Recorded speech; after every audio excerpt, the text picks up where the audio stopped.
நேர்களுக்கு வணக்கம். இன்று நம்மோடு இணைந்திருக்கிறார் ஆஸ்கர் மூவிஸ் ப்ரொடியூசர் மற்றும் சினிமா விமர்சகர் பாலாஜி பிரபு அவர்கள். வணக்கம்.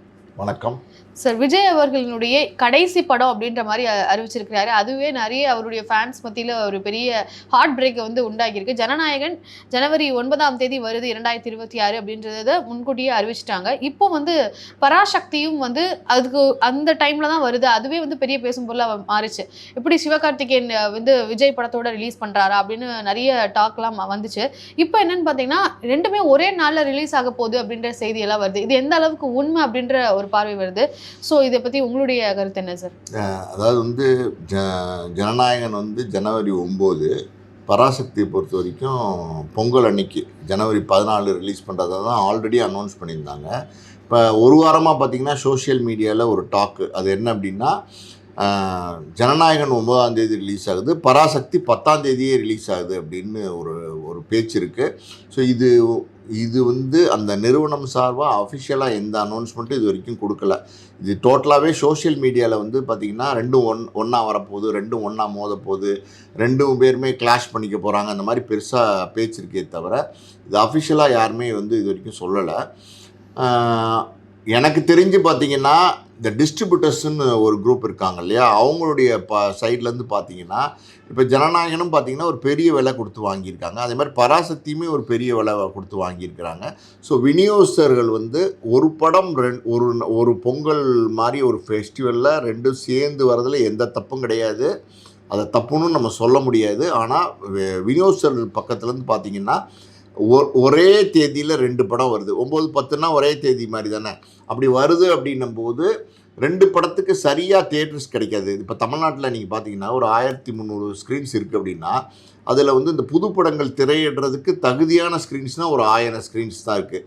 ஸோ அந்த 1000 ஸ்க்ரீன்ஸில் அடுத்தடுத்து வரும்போது என்ன ஆகும், இதில் ஒரு 500, அதில் ஒரு 500ங்கிற மாதிரி தான் கிடைக்கும். இல்லைன்னா ஜனநாயகனுக்கு ஒரு 600, பராசக்தி ஒரு 400ங்கிற மாதிரி தான் கிடைக்கும்.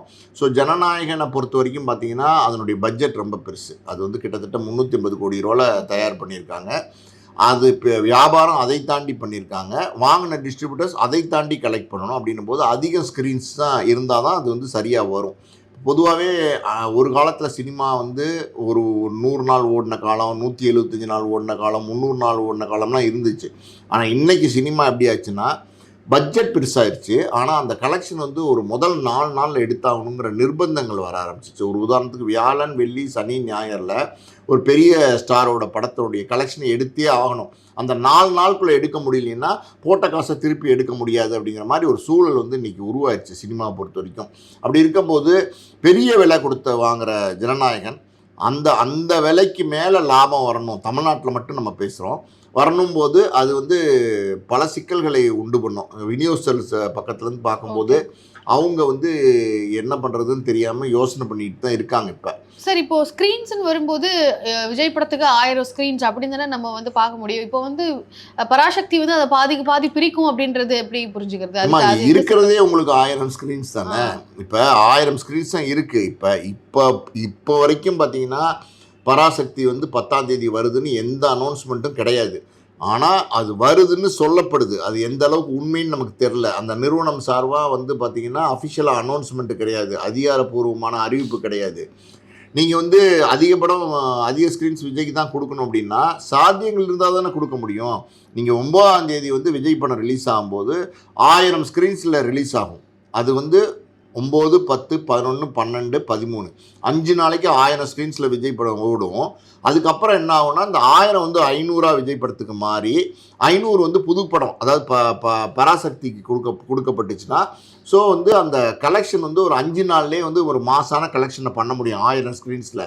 இப்போ அது இல்லை அப்படிங்கிற சூழ்நிலை வந்துச்சுன்னா 1000 ஸ்க்ரீன்ஸ் தான் இருக்குன்னும் போது எப்படி 2 பேருக்கும் 1000 ஸ்க்ரீன்ஸ் கொடுக்க முடியும்? ஆளுக்கு பாதி தானே கொடுக்க முடியும். அப்போ ஆட்டோமேட்டிக்காக அந்த கலெக்ஷன் குறைய தானே செய்யும். ஸோ இந்த சிக்கல் இது கடைசி படம் இல்லையா சார்? கடைசி படத்தில் இப்படி சிக்கல் வருதே அப்படின்றதுக்கு காரணம் நிறைய காரணங்கள் முன்வைக்கப்படுது. இதுக்கு என்ன விஷயமா இருக்கும்னு நினைக்கிறேன்? இன்னும் உறுதி செய்யப்படலை அப்படின்றது ஒரு பக்கம் இருக்கு. இருந்தாலும் இப்படி ஸ்பெகுலேஷன்ஸ் வருது, இதுக்கெல்லாம் என்ன காரணமா இருக்கும்? நான் உங்கள்கிட்ட திருப்பி கேட்குறேன், விஜய் கடைசி படம் தானே இது. விஜய் ஏன் சினிமாலேருந்து விலகுறாரு? சினிமாவுல இருந்து அவருக்கு இது அரசியல் கடைசி படமா முடிவு பண்ணாரு. அரசியலுக்கு ஃபுல் ஃபிளெஜ்டா நம்ம போகணும் அப்படின்றதுனால வந்து சினிமா போதும், அதுல ரெண்டுத்தையும் அட் அ டைம்ல பண்ண முடியாதுன்றதுனால அவர் அப்படி முடிவெடுத்திருக்கிறாரு. சரியான பதில் தான். அரசியலுக்கு ஃபுல் ஃபிளெஜ்டா வந்துட்டாரு. ஓகே, ரொம்ப சந்தோஷம். அது கடைசி படம்னு சொல்லிட்டாரு, அதுவும் சந்தோஷம். யாரை எதிர்க்கிறாரு? திமுகவை வந்து திமுக தான் எதிரின்னு சொல்றாரு. திமுக எதிரின்னு வந்து வெளிப்படையா பட்டவர்தனமா வந்து எல்லா மீட்டிங்லயும் பேசிட்டு இருக்காரு. தீய சக்தி இன்னைக்கு வந்து ஆளுங்கட்சி டிஎம்கேவா இருக்கு. பல வருடங்களா வந்து வேறு ஊன்றின ஒரு கட்சி டிஎம்கே பொறுத்த வரைக்கும் இன்னைக்கு நேத்திக்கு வந்த கட்சி கிடையாது. அப்படி அவ்வளோ பெரிய பாரம்பரியமான கட்சியை நேத்து அரசியலுக்கு வந்தவர், நம்ம அப்படிதான் சொல்லணும். நேத்து அரசியலுக்கு வந்தவர் திடீர்னு வந்து ஒரு வீரவசனம் பேசி எதிர்க்கிறாருன்னும் போது அவங்க பதிலடி கொடுப்பாங்களா மாட்டாங்களா? அது தேர்தல்ல பதிலடி வெற்றி மூலமா ஆமாமா, நீங்க போட்டின்னு வந்ததுக்கு அப்புறம், நீங்க எதிர்ப்புன்னு வந்ததுக்கு அப்புறம் எப்படி பதிலடி கொடுத்தா என்ன? உங்களுக்கு பதிலடி கிடைக்க தானே செய்யும். ஆனா இது அதிகாரத்தை வந்து மிஸ்யூஸ் இது எப்படிமா அதிகாரத்தை மிஸ்யூஸ் பண்ண முடியும்? இது எப்படி அதிகாரத்தை மிஸ்யூஸ் பண்ண முடியும்? நீங்க வந்து ஒரு எதிர்ப்பு குரல் டிஎம்கேக்கு எதிர்ப்பா கொடுக்க ஆரம்பிக்கிறீங்க. ஸோ அவங்க அரசியலில் ஆல்ரெடி பல வருடங்களா இருக்காங்க. அவங்க அரசியல் பண்ணிட்டு தான் இருக்கிறாங்க. அவங்களுக்கு அரசியல், அதாவது நேற்று வந்து உங்களாலே அரசியல் பண்ண முடியும்னும் போது, பல வருடங்களாக வேரூண்டி இருக்கிற கட்சி, பல வருஷங்கள் ஆட்சியில் இருந்த கட்சி, அவங்க அரசியல் பண்ண மாட்டாங்களா? அவங்களுக்கு அரசியல் பண்ண தெரியாதா? அதுதான் சார். இப்போ பராசக்தி வந்து கலைஞர் எழுதின வசனங்கள் எல்லாம் கொண்ட படங்கள், பராசக்தியை வந்து மக்கள் கிட்ட போய் சேர்க்கணும்னு சொல்லி வள்ளுவர் கோட்டத்தில் அதுக்கு எக்ஸிபிஷன் வைக்கிறதா இருக்கட்டும், படம் வந்தா இது ஸ்டூடெண்ட்ஸ் கிட்ட எல்லாம் போட்டு காமிப்பாங்களோ, எல்லாரையும் பெரிய அளவில் தமிழ்நாடு கவர்மெண்ட்டே மார்க்கெட் பண்றாங்க அப்படின்ற மாதிரி இது பார்க்க முடியுமா? ஒரு திரைப்படத்துல வந்து கான்சென்ட்ரேட் பண்றாங்க அப்படின்ற அதுக்கு அவங்களுக்கு தான் அவப்பெயர் போய் சேரும். தமிழ்நாடு கவர்மெண்ட்டே இதை கான்சென்ட்ரேட் பண்ணுறாங்கன்னு நம்ம எந்த விதத்துலையுமே சொல்ல முடியாது. புரியுது உங்களுக்கு? இந்த படத்தை பொறுத்த வரைக்கும் இந்த ரெட் ஜெயிண்ட் வந்து வெளியிடுறாங்க. ரெட் ஜெயிண்ட் வந்து யாரு? அப்போ வந்து நம்ம டிஎம்கேவுடைய நிறுவனம் தான் கிட்டத்தட்ட ரெட் ஜெயிண்ட். அது உதயநிதி தான் இருந்தார் முதல்ல. இப்போ அதுலேருந்து வெளில வந்துட்டார். ஆனாலும் வந்து அது அந்த நிறுவனம் வந்து யார் சார்பாக நடத்தப்படுதுன்னா ஒரு டிஎம்கேவுடைய சாதகமான ஒரு நிறுவனமாக தான் இருக்குது. அப்படியே அந்த படத்தை வந்து அவங்க வாங்கி வெளியிடுறாங்க. அந்த படத்துக்கு அவங்க ப்ரொமோஷன் பண்ணுறாங்க. இப்போ வள்ளுவர் கோட்டத்தை பொறுத்த வரைக்கும் பார்த்தீங்கன்னா அது வந்து வெறும் அரசு விழாக்கு மட்டும் கொடுக்கப்படுறதில்ல. பல நேரங்கள் இப்போ வந்து அது பணத்துக்காண்டி பல விழாக்களுக்கு கொடுக்கப்படுது. இப்படி கொடுக்குறாங்க. அப்படி இருக்கும்போது பணம் கட்டினா யாருக்கு வேணால் கொடுப்பாங்க. இப்போ நேரு ஸ்டேடியம் இருக்குது, அது வந்து வெறும் அரசு விழாக்கு மட்டும்தான் கொடுக்குறாங்களா? இப்போ எத்தனையோ வந்து ஆடியோ ரிலீஸ் அங்கே நடக்குது, எத்தனையோ ஃபங்க்ஷன்ஸ் அங்கே நடக்குது. யார் பணம் கட்டுறாங்களோ அவங்களுக்கு அந்த நேரத்தில் அவைலபிலிட்டி இருந்தால், அதாவது ஃப்ரீயாக இருந்தால் கொடுத்துருவாங்க. அப்போ எடுத்துக்கணும்னு முடிவு பண்ணதுனால ஜனநாயகன் படத்துக்கு சிக்கல் கொடுக்குறாங்கன்னு எடுத்துக்கலாமா? நான் ஏதாவது வந்துமா நீங்கள் இப்படி வந்து அப்படி வந்து எப்படி வந்து கேட்டாலும் இதில் வந்து ஒரு அரசியல் இருக்குது. அதில் எந்த மாற்று கருத்தும் கிடையாது. புரியுதா உங்களுக்கு? இது வந்து சினிமாவை பொறுத்த வரைக்கும் இந்த படம் வந்து வெற்றி அடைகிறது தோல்வி அடைகிறதெல்லாம் வந்து மக்கள் கையில் இருக்குது. முதல் காட்சி பார்த்ததுக்கப்புறம் சூப்பராக இருக்கா இல்லையாங்கிறது மக்கள் முடிவு பண்ணுவாங்க. ஓகேவா? இப்போ விஜயை பொறுத்த வரைக்கும் பார்த்தீங்கன்னா என்ன தான் போட்டி இருந்தாலும், என்ன தான் மோதல் இருந்தாலும், என்ன தான் இதுக்குள்ளே ஒரு அரசியல் காரணங்கள் இருந்தாலும், அதாவது விஜய் படம் அப்படின்னும் போது இன்னைக்கு விஜய் வந்து தமிழ் சினிமாவில் தவிர்க்க முடியாத டாப் ஸ்டாராக இருக்காரு, சூப்பர் ஸ்டாராக இருக்காரு. இன்னைக்கு 2 பேர் தமிழ் சினிமாவில் பயங்கரமான கலெக்ஷன் பண்ணக்கூடிய நடிகர்களாக இருக்காங்க. ஒருத்தர் ரஜினிகாந்த், ஒருத்தர் விஜய். இந்த 2 பேருக்கு இருக்கிற மாஸ் ஒன்று இருக்குது பார்த்தீங்களா? இது வேற எந்த நடிகருக்கும் இன்னைக்கு தமிழ் சினிமாவில் இல்லை. அப்படி இருக்கும்போது அதில் ஒருத்தராக விஜய் இருக்காருன்னும் போது அது அவருடைய கடைசி படமாக இருக்கணும் போது அந்த படத்தை அவங்க எவ்வளோ நேர்த்தியாக எடுத்திருப்பாங்க? நிச்சயமாக நல்ல படமாக எடுத்திருப்பாங்களா மாட்டாங்களா? ஒரு கடைசி படம்னும் போது அதை வந்து எப்படியாவது வந்து ஷூர் ஷாட் அடிக்கணுன்ற பிளானோட அந்த படத்தை பண்ணியிருப்பாங்களா மாட்டாங்களா? அந்த பக்கம் ஹெச் வினோத் வந்து இயக்குனராக இருக்கார். நிச்சயமாக அந்த படத்தை வந்து நல்லா பண்ணியிருப்பார். அனிருத் மியூசிக்லேருந்து எல்லா கமர்ஷியல் ஆஸ்பெக்ட்ஸும் இந்த படத்தில் இருக்குது. விஜயோடைய மாஸான பாட்டு, டான்ஸு, பஞ்ச் டைலாக்கு, அவர் நடந்து வருது, லுக்கு, ஸ்டைலு, ஆக்ஷனு எல்லாமே இதுக்குள்ளே இருக்க போகுது. முழுக்க ஒரு மாஸ் என்டர்டெய்னர், மாஸான ஒரு கமர்ஷியல் படமாக, மாஸான ஒரு மசாலா படமாக வந்து ஜனநாயகன் வரப்போகுது. ஸோ விஜய்க்குன்னு ஒரு ஆடியன்ஸ் இருக்காங்க. விஜயோட சுமாரான படம் கோட்டு, விஜயோட சுமாரான படம் லியோ, அதுவே வந்து 650 கோடி ரூபா தாண்டி கலெக்ட் பண்ணியிருக்கணும் போது இந்த விஜயினுடைய கடைசி படம்னும் போது அதுக்குடைய எக்ஸ்பெக்டேஷனே பயங்கரமாக இருக்குது. அப்படின்னும் போது நிச்சயமாக அது வந்து பெரிய கலெக்ஷனை பண்ணும். அதில் எந்த விதமான சந்தேகம் கிடையாது. இந்த பக்கம் அப்படியே நீங்கள் பராசக்திக்கு வந்தீங்கன்னா பராசக்தியை நம்ம எந்த விதத்துலையும் குறைச்சி மதிப்பிட முடியாது. புரியுதா உங்களுக்கு? பராசக்தியை பொறுத்த வரைக்கும் பார்த்தீங்கன்னா ஒரு ஹிந்தி எதிர்ப்பு போராட்டத்தில் அதை எதிர்த்து போராடக்கூடிய அந்த அந்த கதாபாத்திரத்தில் நடிக்கிற ஒரு கதாநாயகனாக வந்து சிவகார்த்திகேயன் நடிச்சிருக்காரு. சிவகார்த்திகேயனை பொறுத்த வரைக்கும் இன்றைக்கி பார்த்தீங்கன்னா இன்றைக்கி வந்து அவரும் வந்து நல்ல ஒரு வளர்ந்த நடிகராக வந்துட்டார். இன்றைக்கி வந்து விஜயும் சிவகார்த்திகேயனையும் கம்பேர் பண்ண முடியாது, அது வேறு விஷயம். விஜய் வேறு விஷயம், ஆனால் சிவகார்த்திகேயன் நல்ல வளர்ச்சி அடைஞ்சிட்டார். ஸோ அப்படி இருக்கும்போது சிவகார்த்திகேயன் ஒரு ஓப்பனிங் இருக்குது, சிவகார்த்திகேயனுக்கு ஒரு ரசிகர்கள் இருக்காங்க, சிவகார்த்திகேயன் ஒரு மாஸ் இருக்குது. ஸோ பராசக்தியை பொறுத்த வரைக்கும் அந்த படத்தில் அதில் ரொம்ப முக்கியமாக பார்க்க வேண்டியது என்னென்னா, இந்த படத்தில் இருக்கிற மசாலா பாட்டு பஞ்சு டைலாக்லாம் இருக்குது பார்த்தீங்களா, இதெல்லாம் இதில் எதுலையுமே இல்லை. ஏன்னா இது வந்து முழுக்க முழுக்க கதையை நம்பி மட்டுமே எடுக்கப்பட்ட படம். அப்படி இருக்கும்போது இதுக்குள்ளே நீங்கள் அதெல்லாம் கொண்டு வந்து இதுக்குள்ளே கொண்டு வந்து வைக்க முடியாது. நீங்கள் இங்கே வந்து ஒரு குத்துப்பாட்டோ கேப்ரே டான்ஸ் சொல்ல இங்கே கொண்டு வந்து வைக்க முடியாது. ஸோ முழுக்க முழுக்க கதையை நம்பி எடுக்கப்பட்ட பல படங்கள், அழுத்தமான கதையில் சொல்லப்பட்ட பல படங்கள் வெற்றி படங்களாக இருந்திருக்கு. அந்த உதாரணத்துக்கு நம்ம சொல்லணும் அப்படின்னா, சிவகார்த்திகேயனோட அமரன் படம் பார்த்தீங்களா, அந்த படம் எவ்வளோ அழுத்தமான படமாக இருந்துச்சு. அதுவே 330 கோடி ரூபாய்க்கு மேலே கலெக்ட் பண்ணிச்சுன்னும் போது, இந்த படத்தை பொறுத்த வரைக்கும் பராசக்தியை பொறுத்த வரைக்கும் பார்த்தீங்கன்னா இதுவும் அனிருத் மியூசிக் பண்ணியிருக்காரு. இதில் சிவகார்த்திகேயனோட சேர்ந்து பல பிரபலமான நடிகர்கள் நடிச்சிருக்காங்க. அது இல்லாமல் இதனுடைய டைரக்டரை ரொம்ப முக்கியமாக நீங்கள் பார்க்கணும், சுதா கோங்கரா. சுதா கோங்கராவை பொறுத்த வரைக்கும் பார்த்தீங்கன்னா நல்ல தரமான படைப்பு. அதாவது ஒரு கதையை எடுத்துக்கிட்டாங்கன்னா அதை நேர்த்தியாக சொல்லுவாங்க. அந்த திறன் படைத்த ஒரு இயக்குனர். அப்படி இருக்கும்போது அவங்க நிச்சயமாக அந்த படைப்பு வந்து நல்ல படைப்பாக கொண்டு வந்திருப்பாங்க. ஆல்ரெடி இந்த படம் ரெடியாகி பார்த்துட்டு ரொம்ப நல்லா இருக்குங்கிறாங்க. அதே மாதிரி தான் ஜனநாயகனும் படம் ரெடி ஆயிடுச்சு, அதுவும் ரொம்ப மாசாக இருக்குங்கிறாங்க.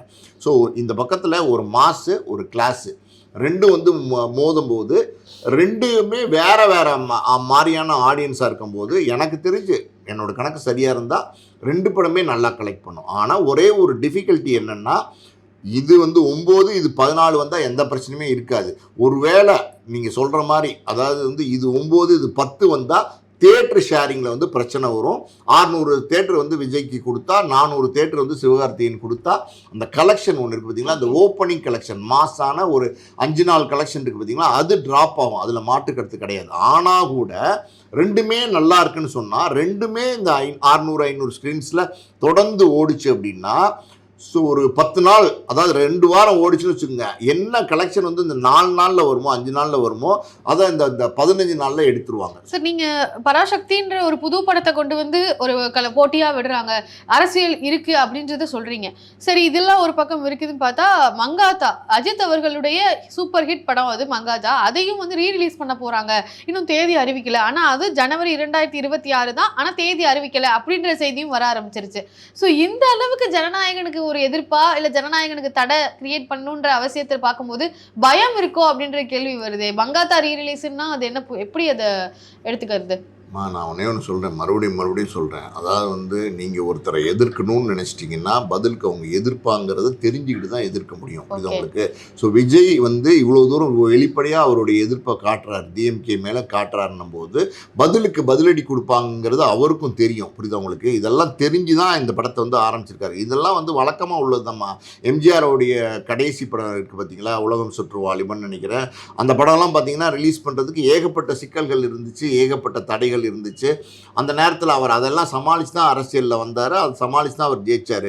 ஒருத்தர் வரும்போது யாரும் வந்து எதிர்கட்சியினர் வந்து பட்டு கம்பளம் விரித்து வரவேற்க போகிறதில்ல. புரியுது அவங்களுக்கு?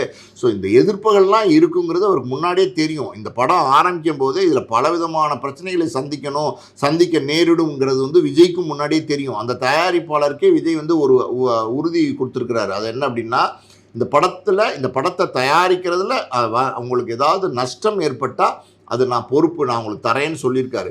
அதுக்கப்புறம் தான் இந்த தயாரிப்பு நிறுவனம் இந்த படத்தை தயாரிக்கிறதுக்கே ஒத்துட்ருக்காங்க. ஸோ இதெல்லாம் வந்து தெரிஞ்சு தான் பண்ணியிருக்காரு. அதனால் வந்து இந்த மாதிரி எதிர்ப்புகள் வரதான் செய்யும். இது ஒரு பக்கம் நீங்கள் பார்த்து சினிமான்னு நீங்கள் பார்த்தீங்கன்னா கூட, ஒரு பக்கம் இதுக்குள்ளே அரசியல் இருக்குன்னும் போது, இந்த எப்படி சதுரங்க ஆட்டம் ஆரம்பிச்சிருச்சுன்னும் போது, ஜனவரி ஆரம்பிச்சிருச்சா, மே மாதம் தேர்தல் வரப்போகுது, ஏப்ரலோ மே மாதம் தேர்தல் வரும்போது அந்த ஆட்டத்துக்கு 2 பேரும் ரெடியாக இருக்கணும்ல. அப்போ 2 பேர் ரெடியாக இருக்காங்கன்னு தான் நம்ம எடுத்துக்கணும். இதை வந்து கண்டிப்பாக அந்த போட்டிகள்லாம் இருக்க தான் செய்யும். மங்காத்தா வரும், அதுக்கு மேலேயும் வரும். சரி, இப்போ எம்ஜிஆருக்கு வந்து உலகம் சுற்றும் வாலிபன்லேயே இவ்வளோ பிரச்சனை இருக்குன்னு சொன்னீங்க. அப்போது எம்ஜிஆருக்கு ஈக்குவல் வந்து விஜய் இல்லை, அதை அப்படி கம்பேரே பண்ணக்கூடாது அப்படின்லாம் சொல்லிட்டு இருக்கும்போது, கிட்டத்தட்ட அவர் மாதிரியே தானே இவருக்கும் ஜேர்னி வருது. அவருடைய படத்துக்கும் வந்து எதிர்ப்பு வந்தது, இல்லை இவரோட படத்துக்கும் இப்போ சிக்கல்கள்லாம் வருதுன்றப்போ, அப்போது அடுத்த எம்ஜிஆர் அப்படின்னு அவர் கிளைம் பண்ணிக்கிறது சரிதான் எடுத்துக்கலாமா? அடுத்த எம்ஜிஆர்னு அவர் கிளைம் பண்ணிக்கிறது யாராலையும் ஒத்துக்க மாட்டாங்கம்மா. எம்ஜிஆருங்கிறவர் வேற. புரியுதா உங்களுக்கு? அவருடைய அந்த ஒரு எப்படி சொல்கிறது, வள்ளல் தன்மைன்னு ஒன்று இருக்குது பார்த்தீங்களா, கொடுக்குற விஷயம் இருக்குது பார்த்தீங்களா, அதை வந்து யாராலையுமே ஈடுகட்ட முடியாது. அவர் வேறு கேட்டகரி. அவருடைய மாசு, அவருக்கு இருந்த ஒரு பெரிய ரசிகர் கூட்டம், அவருக்கு அரசியலில் வந்து அவர் ஆல்ரெடி நிரூபிச்சிட்டாருமா. அப்போ அவர் கிட்டத்தட்ட ஒரு 2 தடவைக்கு மேலே வந்து சீஃப் மினிஸ்டராக தமிழ்நாட்டில் வந்து 10 வருஷத்துக்கு மேலே தொடர்ந்து வந்து சீஃப் மினிஸ்டராக இருந்தார். அவர் இருக்கும்போது பார்த்தீங்கன்னா அவர் ஆட்சிக்கு வந்ததுக்கப்புறம் அடுத்து வேறு ஆள் நடுவில் உள்ளே வர முடியாத அளவுக்கு ஒரு அப்படி சொல்லுது, ஒரு பெரிய ஒரு தனி சக்தியாக இருந்தார் எம்ஜிஆர். புரியுது அவங்களுக்கு? அதனால் வந்து விஜய் வந்திருக்காரு. விஜய் இன்னைக்கு வந்து ஒரு மாசான நடிகராக இருக்கார். இப்போ ரஜினி இப்போ அரசியலுக்கு வந்தால் கூட இதே மாதிரி தான், அந்த மாசுன்னு ஒன்று இருக்க தான் செய்யும். ஸோ அரசியல் அப்படின்னு வரும்போதுமா, அரசியல் எதிர்ப்புகள் இருக்க தான் செய்யும். அந்த எதிர்ப்புகள் இல்லாமல் இருக்கவே இருக்காது. ஸோ எம்ஜிஆரையும் விஜய் நம்ம கம்பேர் பண்ண முடியாது. ஆனால் இன்னைக்கு விஜய்க்கு வந்து ஒரு பெரிய செல்வாக்கு இருக்குது, பெரிய மக்கள் கூட்டம் இருக்குது, பெரிய வரவேற்பு இருக்குது. விஜய் அரசியலுக்கு வரதை வந்து நிறைய பேர் ரசிக்கிறாங்க. விஜய்க்கு ஓட்டு போடுறதுக்கு நிறைய பேர் தயாராக இருக்காங்க. ஒரு கேட்டகரி ஆஃப் பீப்புள், அதாவது 18லேருந்து ஒரு 40 வயசு ஒரு ஓட்டர்ஸ் இருப்பாங்க பார்த்தீங்களா, அவங்களில் மெஜாரிட்டி வந்து விஜய் போடணும்னு நினைக்கிறாங்க. ஸோ இதுவே வந்து ஒரு நல்ல விஷயம்தான். பல குடும்பங்களில் நான் பேசும்போது ஒரு 9 பேர் 10 பேர் ஒரு வீட்டில் இருக்காங்கன்னா 8 பேர் நாங்கள் விஜய்க்கு போடுவோம் அப்படிங்கிறாங்க. இது உண்மை, நான் உண்மையை தான் சொல்கிறேன். ஸோ அப்படி இருக்கும்போது அந்த அவருக்கான மாசு அது இருக்க தான் செய்யுது, அதில் ஒன்றும் சந்தேகமே கிடையாது. அவர் நீங்கள் போகிற பக்கம்லாம் எவ்வளோ பெரிய கூட்டம் வருது பார்த்தீங்களா, அந்த இடத்தை எப்படி தக்க வச்சுக்க போகிறாரு, உள்ளே வந்து அரசியல் பண்ணும்போது இந்த நான் சொன்னேன்ல இந்த சதுரங்க ஆட்டம், அதுக்குள்ளே எப்படி வந்து அவர் ஆடி ஜெயிக்க போகிறாரு அப்படிங்கிறதெல்லாம் நம்ம பொறுத்து இருந்து தான் பார்க்கணும். அதான் சார், சதுரங்க ஆட்டம் வந்து தொடங்கிருச்சு அப்படின்னு சொல்றீங்க. இதுக்கு பின்னாடி அரசியல் இருக்கு அப்படின்றதையும் தெரிவிச்சிருக்கிறீங்க. உங்களுடைய இன்சைட்ஸை எங்ககிட்ட கொடுத்ததுக்கு மிக்க நன்றி. நன்றி.